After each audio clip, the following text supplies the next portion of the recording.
Next on Great Day at 9A, Hurricane Ian as it barrels down on Florida. How the storm could impact our week in your early morning weather.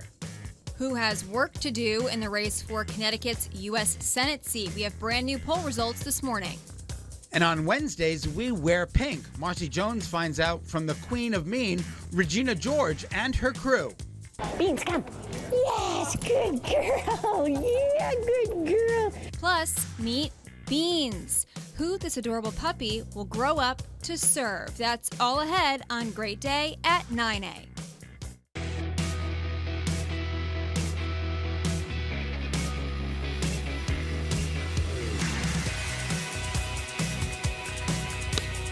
Woo!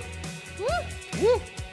What's going on? Busy morning in the early morning forecast center. And keep a good thought for those folks in Florida. Welcome to Great Day at 9A. I'm Scott Haney. I'm Caitlin Francis, and for Nicole, as always, very busy. I know, terrible. It's terrible. Really terrible. It's going to be a devastating, catastrophic, historic storm for Florida. So keep a good thought for those folks. Hopefully, everyone I think has friends and family down in the area, Yeah. so hopefully they're all staying safe. I was just checking in with some of my friends as well this morning, so got to keep a good thought is right. Keep all a right, good thought. let's. Speaking of, our top story, of course, is Hurricane Ian, strengthened as it gets closer to Florida's coastline. So this was as of 7:30 this morning.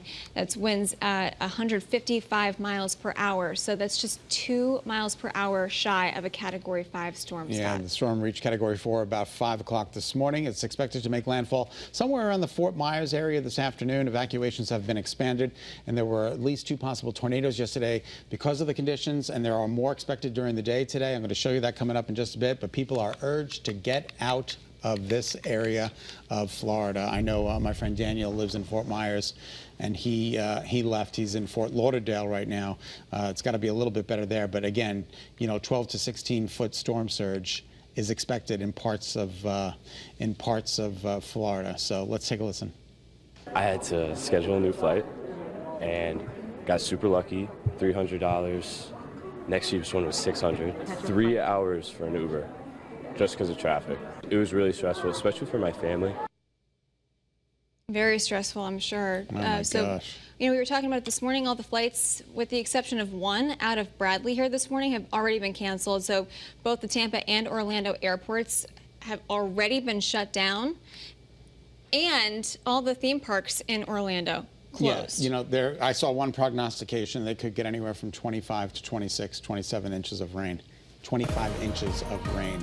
I just can't. I can't fathom it. I lived in Louisiana. Yeah. And I think the summer that I was there, we had 32 inches of rainfall in 48 hours. It's devastating. Devastating. You can see the red box, Kate. That is the tornado watch box.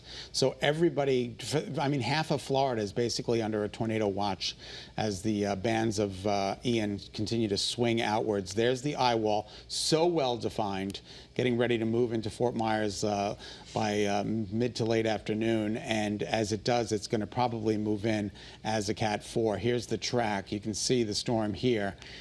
Moving in, Fort Myers is a 4, and then it quickly downgrades to a 1 by late tonight through early tomorrow morning. But still, as even a Category 1 hurricane is a devastating force for Central Florida. Then it swings out into the open waters of the Atlantic, and by Friday at 2 o'clock, it heads into Georgia and South Carolina as a tropical storm. So they're going to be dealing with some copious amounts of rain as well.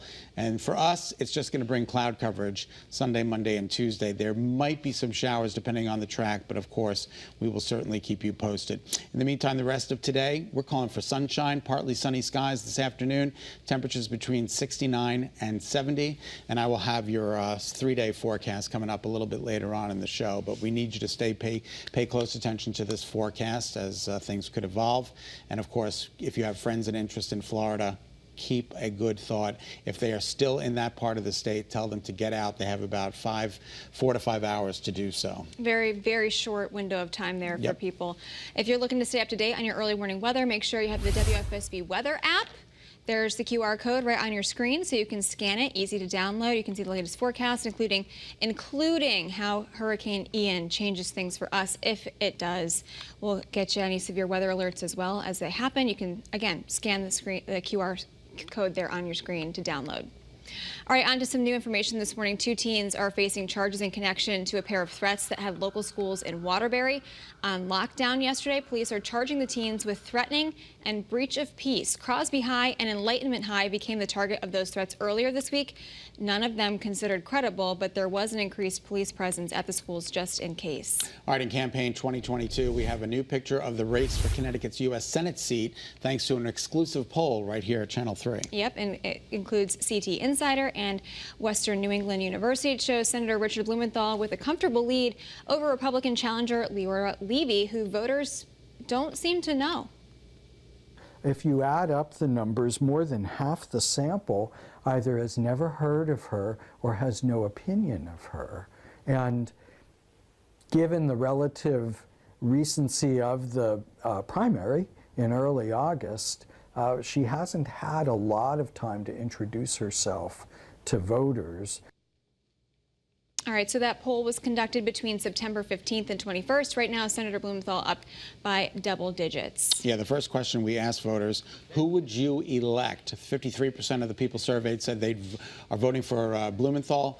Levy is at 40%. And one of the biggest challenges, again, for Levy, name recognition is at the top of that list. 36% of voters just don't know who she is. Another 21% have no opinion about her. Only 3% of the people we asked have never heard of Blumenthal. Only 3% there. Wow, 3%. That's even shocking. All right. Shocking. I mean, he's been in the state for forever, decades, it feels like. And he's, you know, he makes a pretty good, makes many public appearances. And, you know, I'm shocked 3% don't know who he is. That's interesting.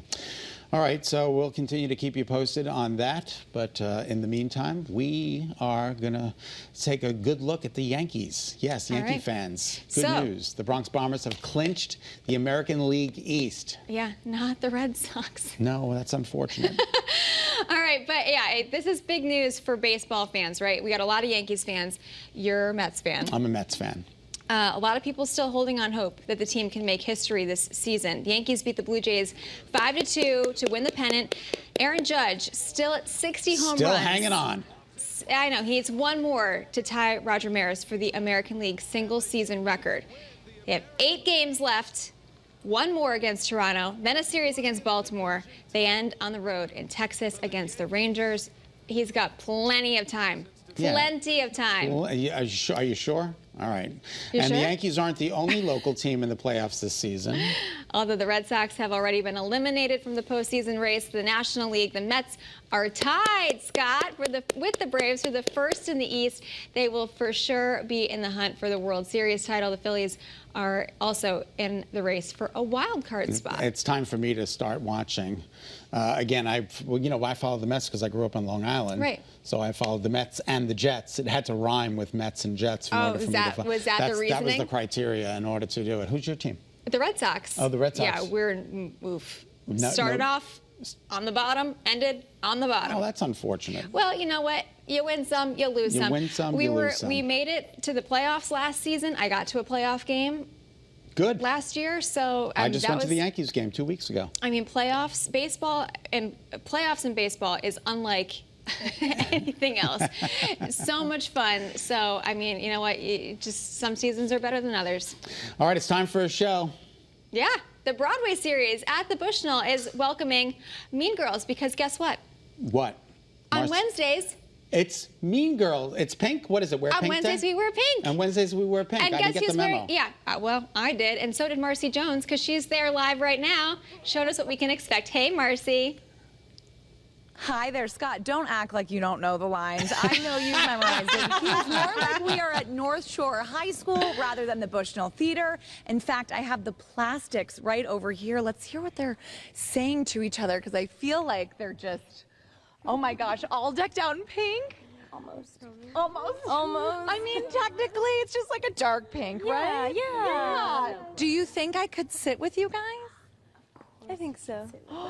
Regina approves, guys. My life is complete. We are taking a sneak peek inside of the show. Started yesterday, runs through the 2nd because obviously on October 3rd, it is Aaron Samuel's birthday and they have a lot to do. So come back in just a little bit. We're going to have so much more with Karen, Gretchen, and Regina. Look at our girls. I'm so excited. excited, guys. It is Best fantastic. day ever. Best day I ever. had an opportunity to see Mean Girls. It was between one choice and another choice, and I chose the other choice when we were at TKTS in New York City, and I'm so bummed that I didn't get to see Mean Well, Girls. here's your Now's my chance. chance. Yes, it's such a great show. You have to watch the movie too. Okay. We'll have to get together with Marcy to do that. Okay.